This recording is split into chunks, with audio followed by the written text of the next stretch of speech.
Ladies and gentlemen, welcome to the finale of Silver City Community Theater Radio Hour Season 1. This is Wendy Spurgeon, your hostess here with weekly radio theater entertainment, expertly engineered by Chris Wellman of Mystic Way Productions, and featuring the fresh, locally sourced talent of Silver City Community Theater and beyond. Thank you so much to station manager Marcus Hanson and Gila Members Community Radio, KURU 89.1 FM, Silver City, New Mexico. We stream online at gmcr.org. Flashback to January of 2020.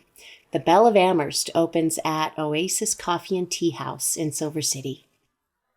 The soul selects her own society, then shuts the door. The Belle of Amherst is a one-woman play by William Luce, and it was featuring me. I was the artistic director in residence, Wendy Spurgeon here, as Emily Dickinson. This was recorded in front of a live audience by Chris Wellman of Mystic Way Productions, and we hope that you enjoyed the audio from Act 1 last week. So just to catch you up, Emily just received a letter from the Atlantic Monthly editor, Mr. Thomas Wentworth Higginson, informing her of his intention to visit her in Amherst, Massachusetts at her father's home. She is excited and scared, as this may be her big break to become a published poet. Let's listen in to Act 2 of The Belle of Amherst. Maggie! Watch for Mr. Higginson. He'll be upstairs. Momentousness is ripening. Oh, surely this is the day. Maggie, when he comes, ask him to wait in the parlor. Oh, Mr. Higginson, how is Mrs. Higginson? Good noon, Professor Higginson. How is dear Mrs. Higginson? Enchanté, Colonel Higginson. How is sweet Mrs. Higginson? Another confinement? Sherry? It's father's best. Oh, yes, August is a glorious month. Please.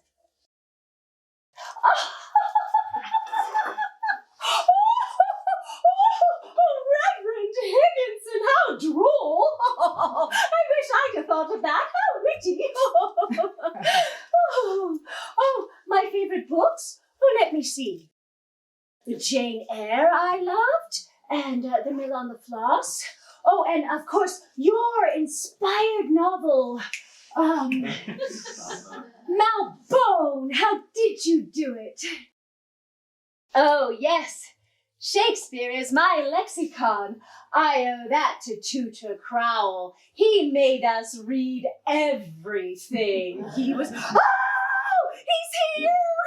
Oh, and he's taller than I thought, and so imposing.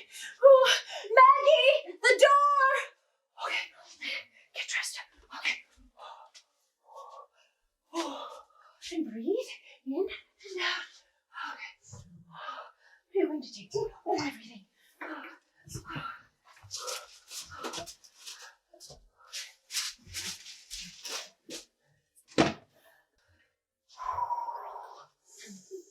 Courage, Emily.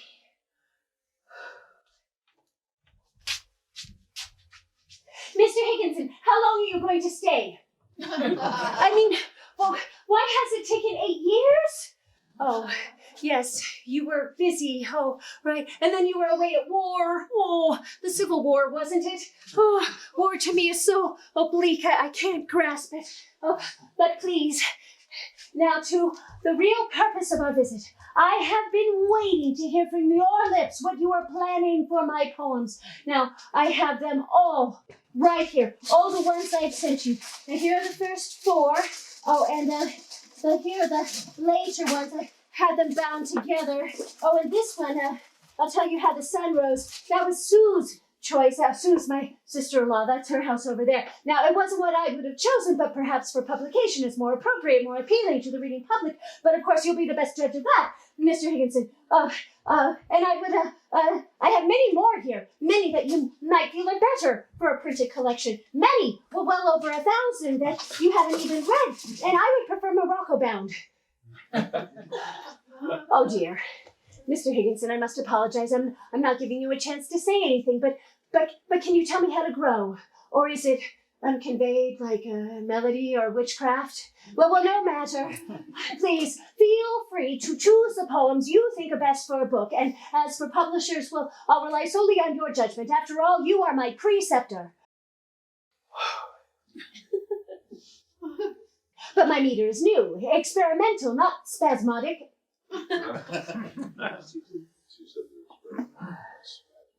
Bad rhymes? Oh no, you don't understand what I'm trying to do. If I could only explain. Uncontrolled, but Mr. Higginson, when I try to organize, my little force explodes. Well, surely a publisher will recognize. A great hope fell. You heard no noise. The ruin was within. Oh, cunning wreck that told no tale and let no witness in. A not admitting of the wound until it grew so wide that all my life had entered it and there were troughs beside. A closing of the simple lid that opened to the sun until the tender carpenter, perpetual, nail it down. Oh, I still send him poems, but always from his polite replies I get the uneasy feeling they end up in some dusty drawer in his office. I can talk about this now, but when I heard Mr. Higginson's words, I became ill.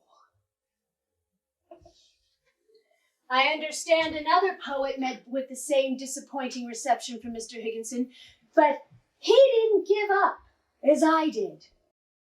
Here, he got his poems published somehow, and his book is on its 9th edition already. Mr. Higginson says his poems are absolutely scandalous and ought to be plowed under. His name? Walt Whitman. Success is counted sweetest by those who ne'er succeed. To comprehend a nectar requires sorest need. Not one of all the purple host who took the flag today can tell the definition so clear of victory as he defeated dying, on whose forbidden ear the distant strains of triumph burst, agonized and clear.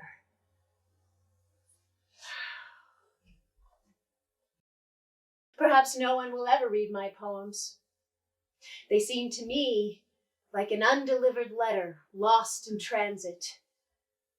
Destiny is strange. Going to be famous. If fame belonged to me, I couldn't escape her. If she didn't, the longest day would pass me on the chase, and the approbation of my dog would forsake me then. My barefoot rake was better. We never know how high we are till we are asked to rise. And then, if we are true to plan, our statures touch the skies. But do you know who came to see me recently? Helen Jackson, the writer. Facts, no phosphorescence, you remember. She sent me a lovely selection of columbine seeds from Colorado. And of all things, she's after me to publish at this late date. She says she'll assume full charge. Helen could do it. She's very influential and aggressive. She once wrote me, "Emily, you are a great poet. Helen of Troy may die, but Helen of Colorado, never." But I said, my meridian is past. I told Helen that, to me, publication is the auction of the mind of man. I've reached a conclusion, and I'm at peace with it. Like the warbler I found on the bush at the foot of the garden. "Why sing?" I said, since no one hears. My business is to sing, and away it goes. My business is to sing. What difference does it make if nobody listens? Perhaps you laugh at me. Perhaps the whole United States are laughing at me. I can't stop for that. Why, just to have been made alive is so chief a thing. All else inevitably adds. I find ecstasy in living. The mere sense of living is joy enough. But take away from me, but leave me ecstasy. Egotism is a hard thing to deal with. When I wanted fame, it seemed selfish. And now Helen says my current attitude is selfish. Which direction to go? I don't know. What do you think? It's not that I haven't had fame of sorts. One October, my rye and Indian bread won second prize at the cattle show. Second prize was 70 cents. And in case you missed the newspapers, my heliotropes won honorable mention. Well, there was some talk. Vinny was one of the judges. I'm nobody. Who are you? Oh, are you nobody too? There's a pair of us. Don't tell. They banish us, you know. How dreary to be somebody. How public, like a frog. To tell one's name the livelong June to an admiring bog. Vinny always said that my withdrawal into seclusion was only a happen.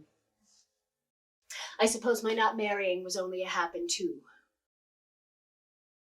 Vin did receive an offer of marriage once. Oh yes, she did. But it came to nothing. Contrary to town gossip, she wanted very much to marry Joseph Lyman, but he fell in love with Laura Baker. She was that pretty girl in yellow, you remember. And that was that. Vin did not give up marriage to remain with me. Don't listen to Henny Sweetser.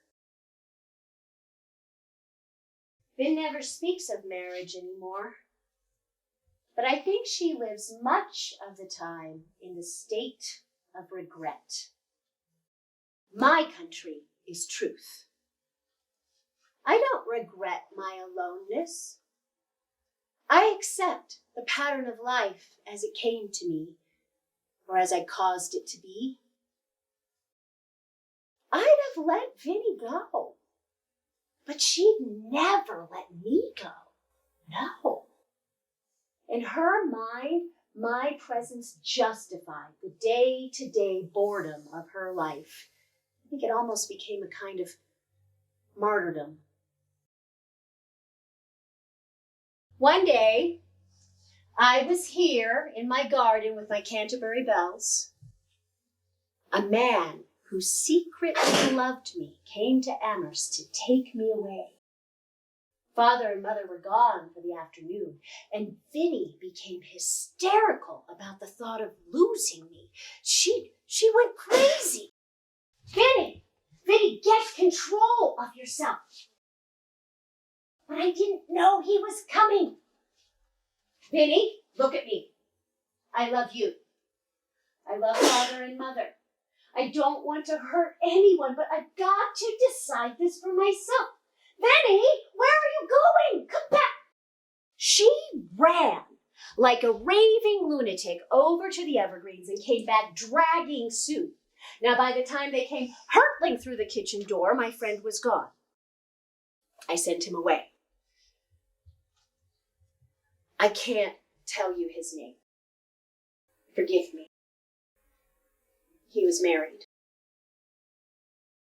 But I'll never get over Vinny. She acted like it was the end of the world.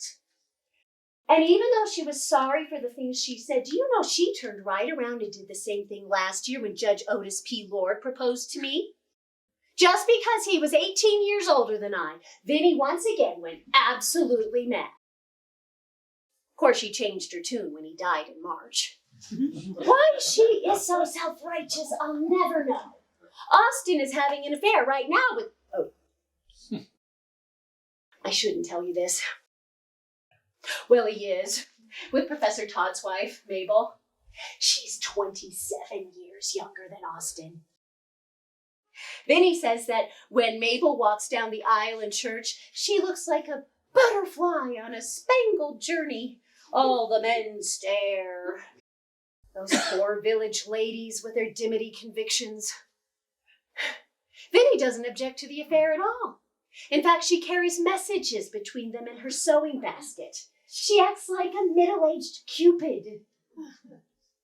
Anyway, it was Judge Lord's niece, Abby Farley, who had the most to say about me.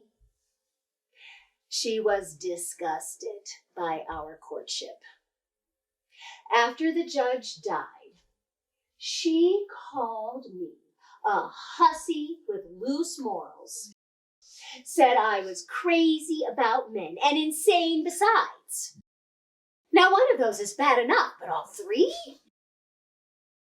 Abby looks a little tart, but Otis always said she made excellent apple pies. I guess she knows Otis was paying me attention while his wife was still alive. Does that shock you? Oh, I know. I'm plain, like a wren. But my hair is bold like a chestnut burr, and my eyes, like the sherry in the glass the guest leaves. I only had one picture taken of myself when I was 17. It's not among those.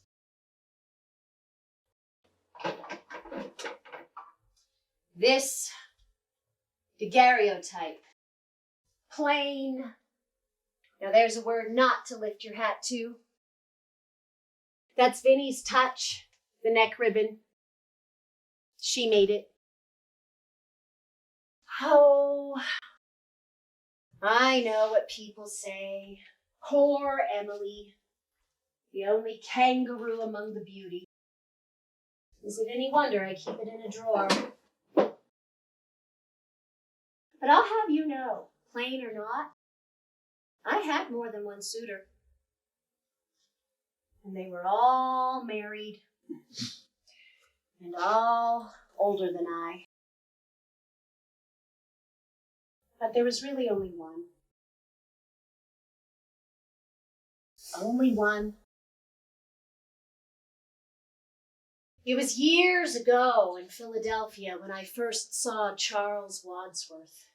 I was 24. I hadn't planned to tell you this. Vinny and I had visited Father in Washington while he was a congressman. On the way home, we stayed with the Colemans in Philadelphia for 2 weeks. We attended the Presbyterian church where Mr. Wadsworth was minister. When I laid eyes on him that Sunday morning in church, it was as if heaven's own lightning struck me. There before me was a Christ-like man. He seemed like Gabriel standing before the congregation. When I walked out of the church into that brilliant morning, the light in my heart was shining even brighter. His voice haunted me. I couldn't shake off the enchantment even after I returned home to Amherst. I wrote to him, at first hesitant, a cautious letter, asking about spiritual things, redemption, immortality. And finally, In his answers, I detected a response not unlike my own emotions, but more subtle, sensitive, hidden. It's an exquisite experience to love someone in a bodiless way, like fleshless lovers, forever one. It was the limit of my dream, the focus of my prayer. And now I'm different from before, as if I breathed superior air. Oh, wild nights were I with thee. Wild nights should be our luxury. Futile the winds to a heart in port, done with a compass, done with a chart, rowing in Eden, the sea. Might I but moor tonight in thee. I called him my master. I only spoke with him twice in my life, 20 years apart. The first time in 1860, he came to me 3 years ago. Vinny came running to get me, she said. The gentleman with the deep voice wants to see you, Emily. Again, his voice is at the door. I feel the old degree. I hear him ask the servant for such a one as me. I take a flower as I go, my face to justify. He never saw me in this life. I might surprise his eye. I cross the hall with mingled steps. I, silent, pass the door. I look on all this world contains. Just his face, nothing more. Where did you come from? Oh, the pulpit to the train? But why didn't you tell me you were coming so I could have it to hope for? Oh, so you didn't know yourself? You just came? How long was your journey? 20 years? Yes, it has been that long, hasn't it, Master? I'm older too, Master, but the love is the same. And so big it scares me, rushing among my small heart and pushing aside the blood, leaving me faint. Oh no, say I may wait for you. I've waited a long time, Master, but I can wait more. Till my hazel hair is dappled and you carry the cane. Then I can look at my watch, and if the day is too far declined, we can take the chances for heaven.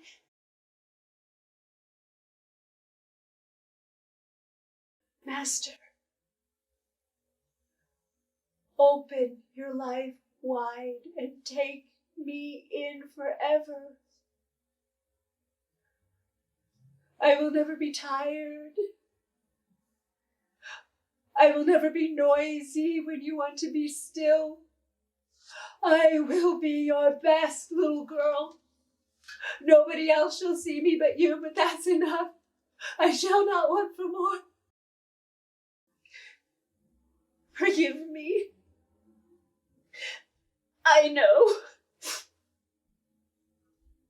I cannot live with you. It would be life. And life is over there, behind the shelf. The sexton keeps the key to putting up our life. His porcelain, like a cup discarded of a housewife. So we must keep apart. You there, I here, with just the door ajar that oceans are, and prayer, and that pale sustenance, despair. Thank you. I am so moved to be looking in your face while you look in mine. Will you come to Amherst again? You can't. I understand. Yes, I am content.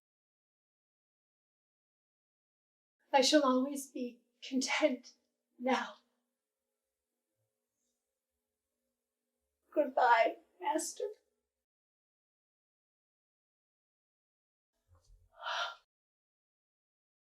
I got so I could take his name without tremendous gain that stopped sensation in my soul and thunder in the room. I got so I could walk across that angle on the floor where he turned so, and I turned how, and all our sinew tore. I got so I could stir the box in which his letters grew without that forcing in my breath as staples driven through. It's easier to look behind it a pain than to see it coming. I know that when the best is gone, other things are not of consequence. The heart wants what it wants, or else it doesn't care. Last year, in April, my master died. Will there really be a morning? Is there such a thing as day? Could I see it from the mountains if I were as tall as they? Has it feet like water lilies? Has it feathers like a bird? Is it brought from famous countries of which I have never heard? Oh, some scholar, oh, some sailor, oh, some wise man from the skies, please to tell a little pilgrim where the place called morning lies. At least to pray is left, oh, Jesus in the air. I know not which thy chamber is, I'm knocking everywhere. Thou settest earthquakes in the south, and maelstrom in the sea. Say, Jesus Christ of Nazareth, have thou no arm for me?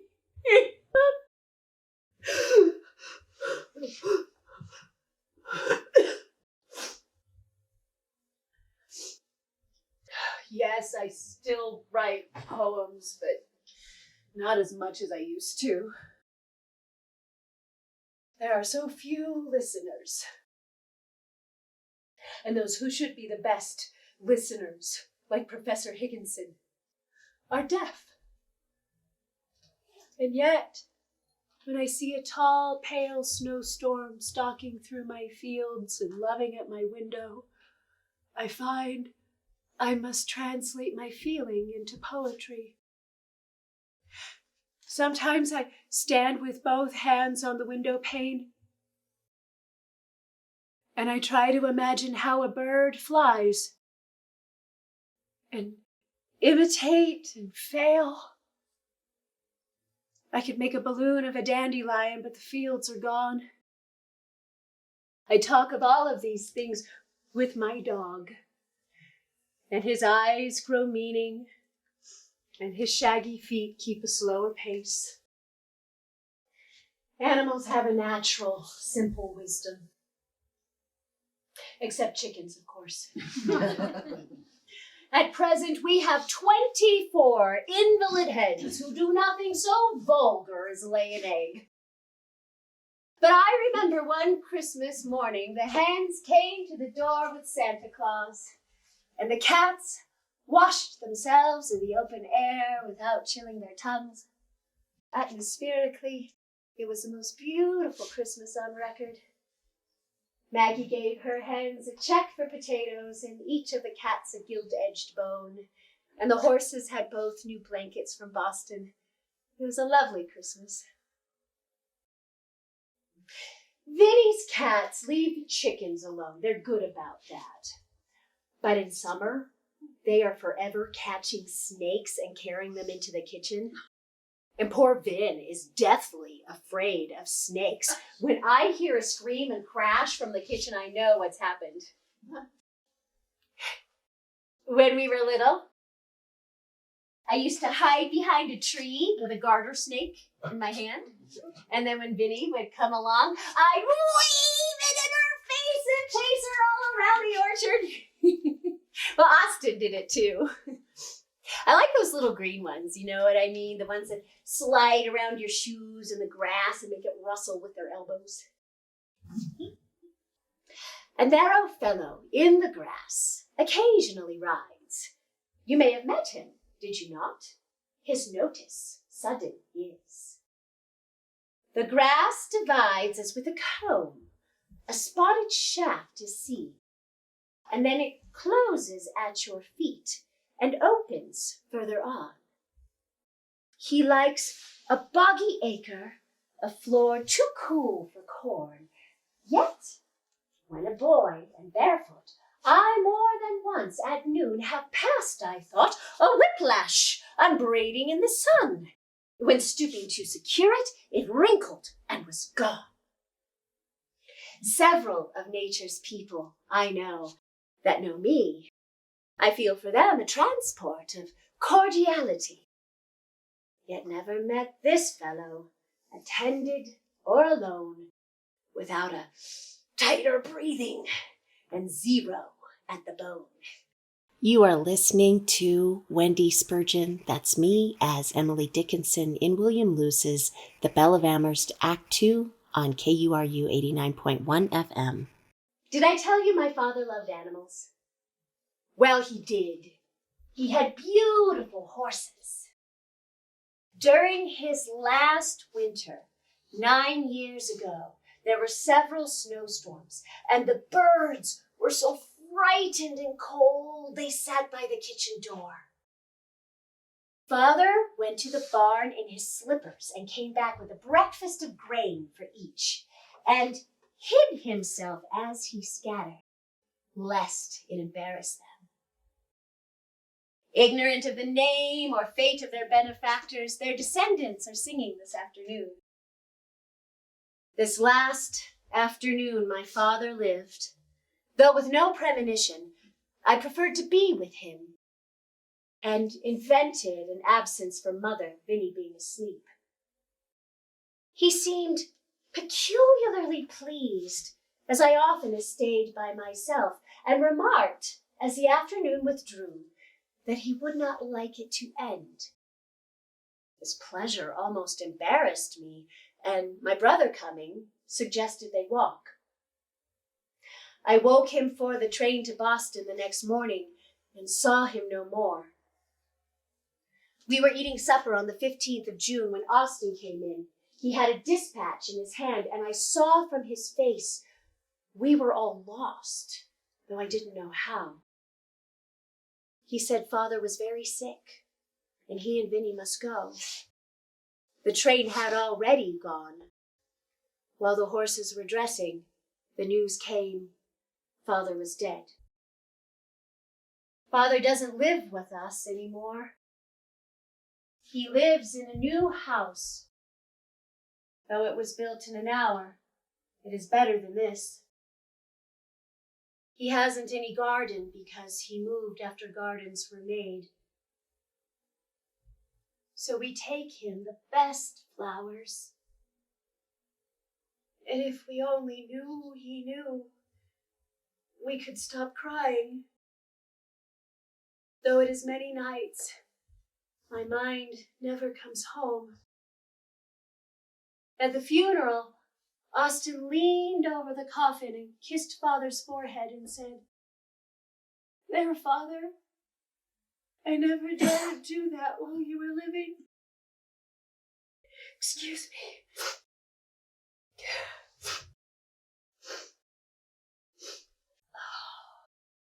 The birds Father rescued are trifling in his trees. How flippant are the saved. They were even frolicking at the grave when Vinny went there yesterday. Nature must be too young to feel, or many years too old.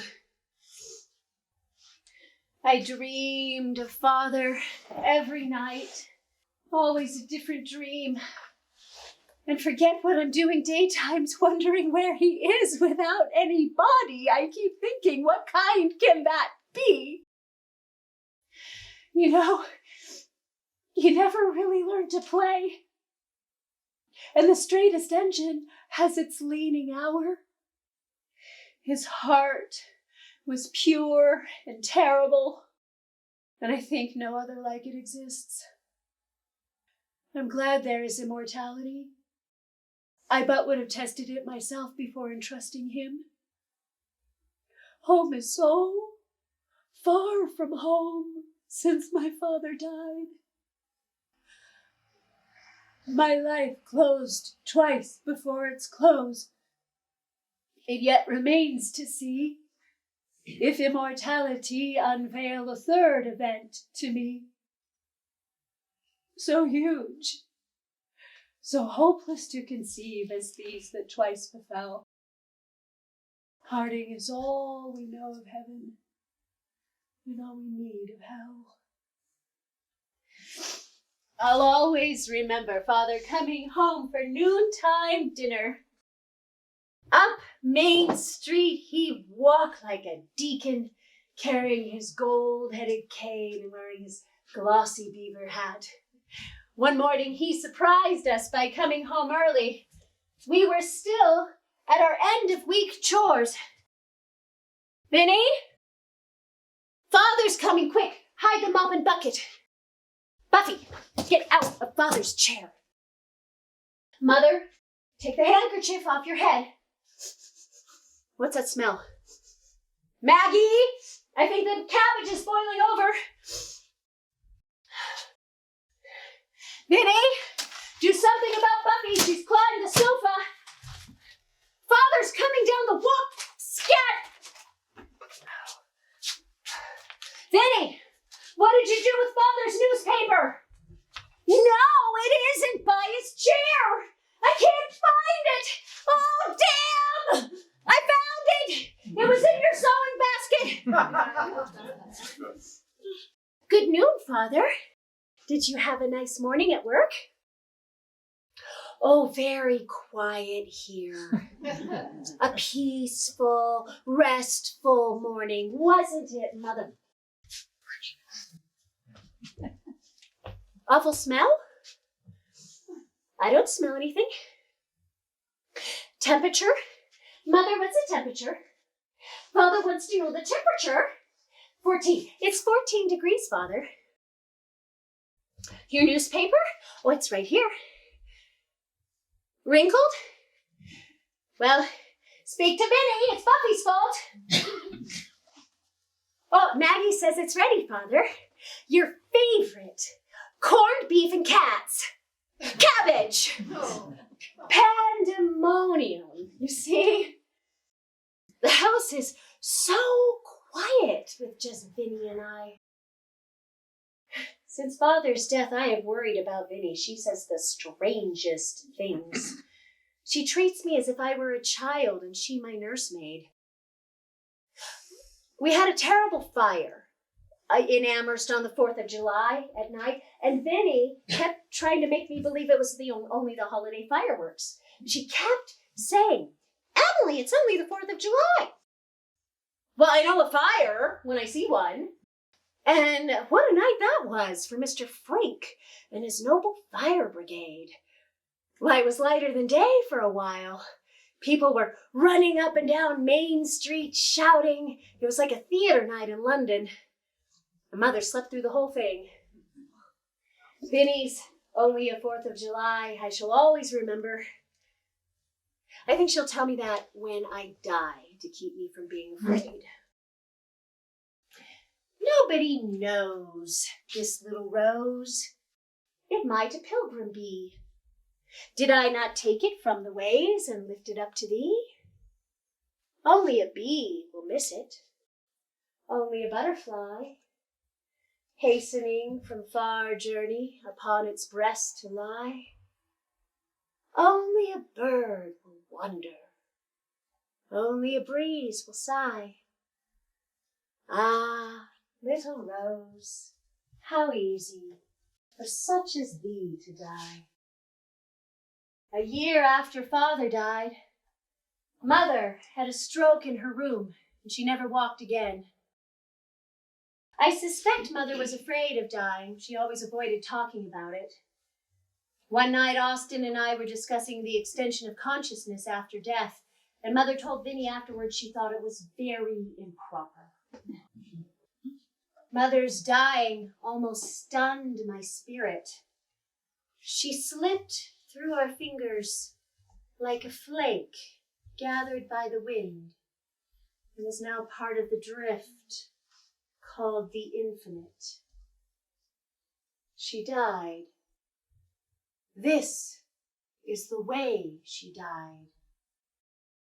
And when her breath was done, took up her simple wardrobe and started toward the sun. Her little figure at the gate the angels must have spied, since I could never find her upon the mortal side. You see, we were never intimate as mother and children while she was our mother. But minds in the same ground meet by tunneling. And when she was our child, the affection came. Hold her parents tenderly, for the world will seem a strange and lonely place when they're gone. Oh, I wish I were a blade of grass. Then all these problems of the dust wouldn't terrify me. Why do we cling to the body, to this little frame? Why are we afraid to let go or sad when others do? If my own machinery should get slightly out of gear, someone please stop the wheel, for I know that with belts and bands of gold I shall whiz triumphant on the new streams. Hope is the thing with feathers that perches in the soul and sings the tune without the words and never stops at all. And sweetest in the gale is heard, and sore must be the storm that could have bashed that little bird that kept so many warm.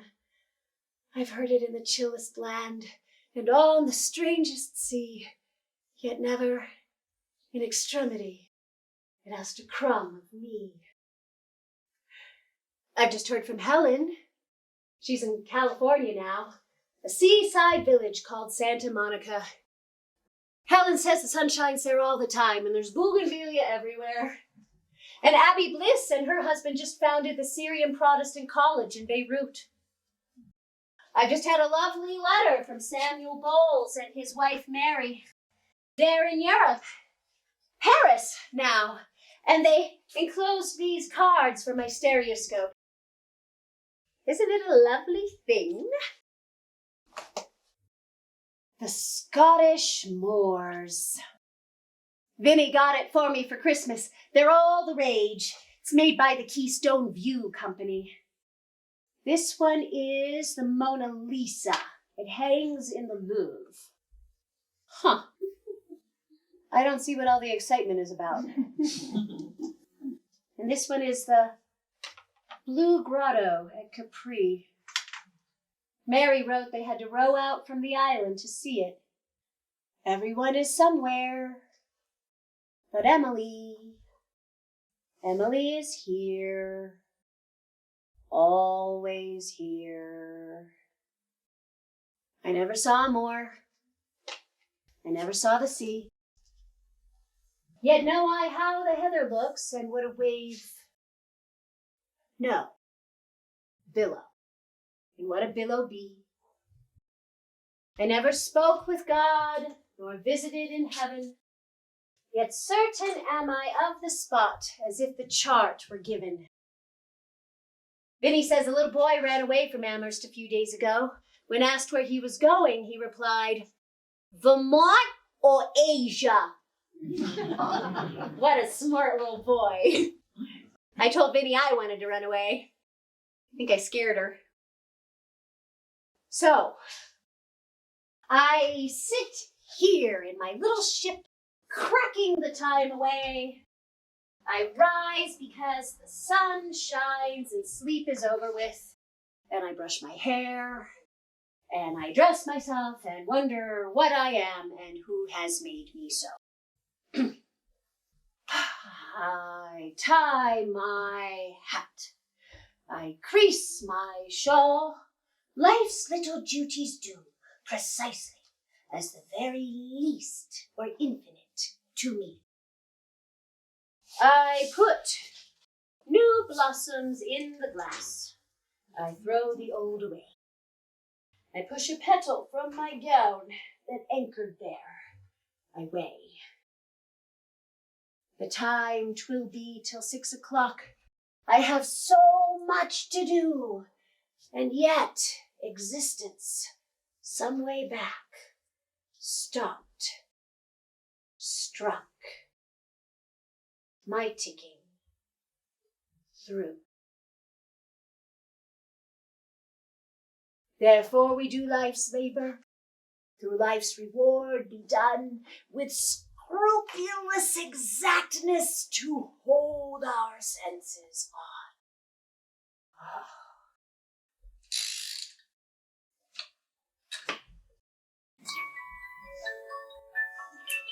But there are the children. Thank God for that. They keep my imagination keen and alive. Austin and Sue gave me a niece and 2 nephews. Ned and Martha are the oldest. Little Gilbert was born when Ned was 14.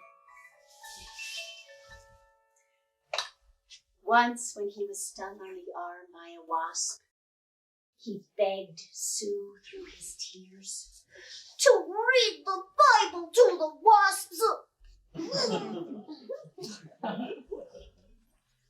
When he was 6, he and a little friend put on an animal show in a tent on the lawn. We asked him what he was going to do with the pennies they gathered for admission. He said, "We're going to give half to the college and half to the cat."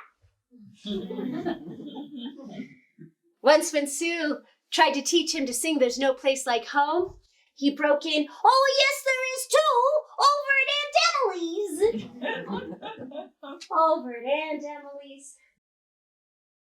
October is a mighty month, for in it, little Gilbert died at 8 years. Typhoid. Not my little Gib. I see him in the star, and I meet his sweet velocity in everything that flies. The little boy we laid away, his companion still, and his dim society never fluctuates. His last cry in delirium was, "Open the door! Open the door! They're waiting for me!" Quite used to his commandment, his little aunt obeyed. Oh, we're waiting for him.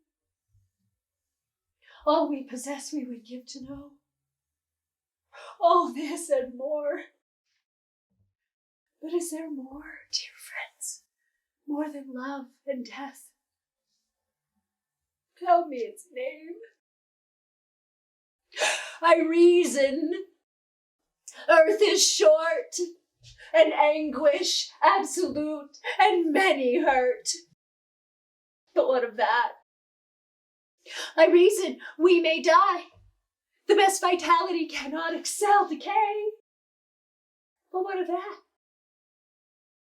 I reason that in heaven somehow it will be even, some new equation given. But what of that? Excuse me. I've had a curious winter, very swift, sometimes sober. I haven't felt well much. In spring, it amazes me. I just didn't think of it is all. I hayed a little for the horses 2 Sundays ago, but it snowed since. And now, the full circle of seasons. Spring has come, though delayed. And I would eat evanescence slowly. The lawn is full of south and the odors tangle. And did you hear today for the first the river and the tree? Spring is a happiness so beautiful, so unique, so unexpected. I don't know what to do with my heart. I dare not take it. I dare not leave it. What do you advise? I was making my black cake with Maggie 8 Saturday noons ago. Dear Maggie, when I saw a great darkness coming and I knew no more until late at night.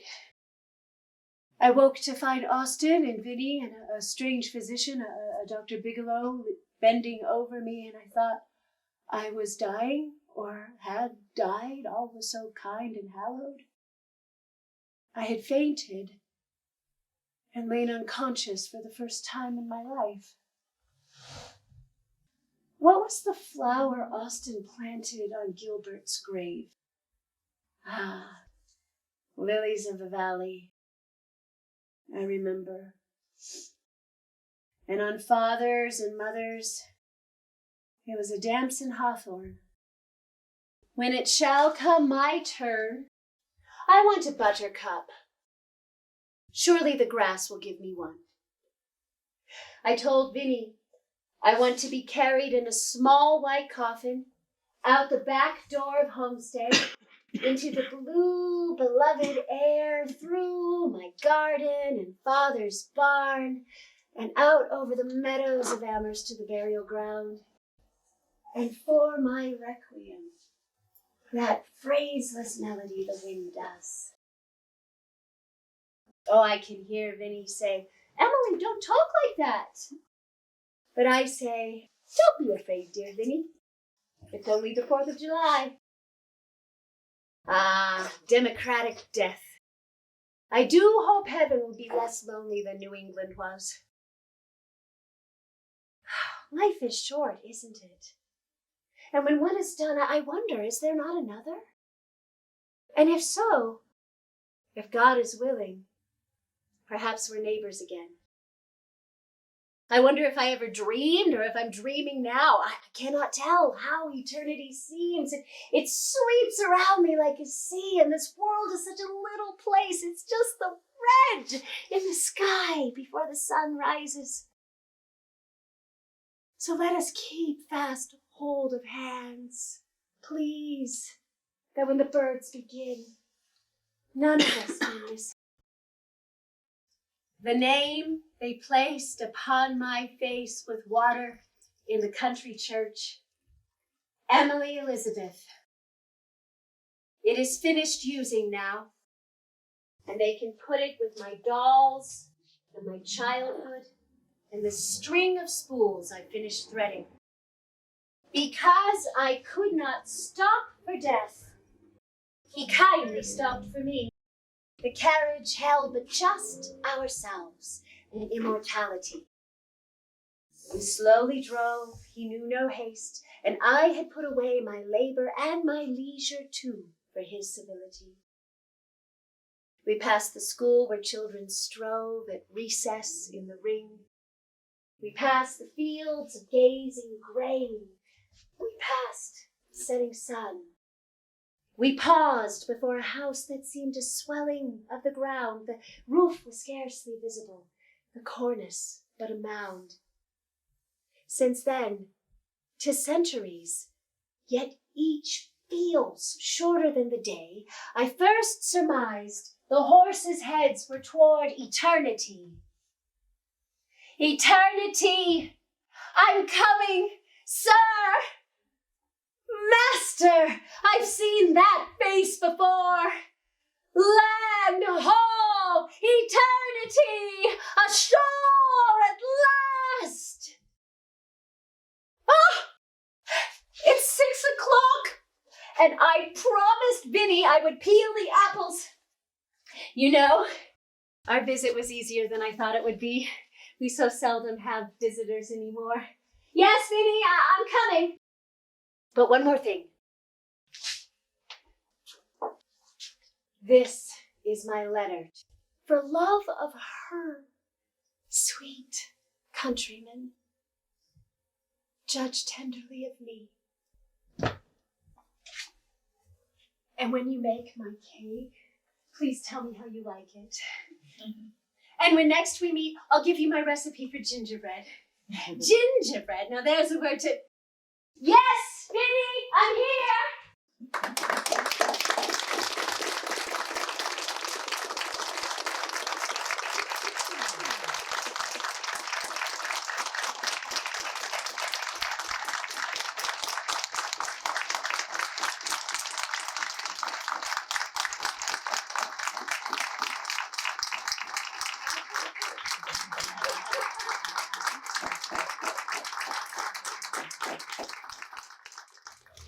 Ladies and gentlemen, thank you so much for tuning into SCCT Radio Hour Season 1 on our final episode, 18, The Bell of Amherst, Act 2. And many thanks to Chris Wellman of Mystic Way Productions for recording the show in front of a live audience back in January of 2020 at Oasis Coffee and Tea House. And again, thanks for transforming the audio for our radio entertainment. Now, the blessing of pre-recorded episodes has allowed me the opportunity to travel to Oregon to visit my friends and family as we celebrated my son's wedding. And now I'm on my way back to beautiful Silver City. I'll be back in the studio live next Sunday with the opening of Silver City Community Theater Radio Hour Season 2. Many, many thanks to the local actors here for lending your time and talent this season.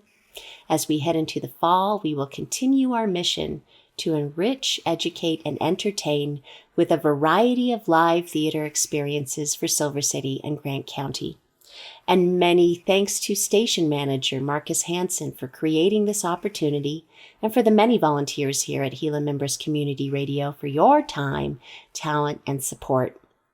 Tune in next Sunday at 5 for Season 2 of SCCT Radio Hour, right here on Gila Members Community Radio, KURU 89.1 FM, Silver City, New Mexico, and streaming online at gmcr.org. Bye for now.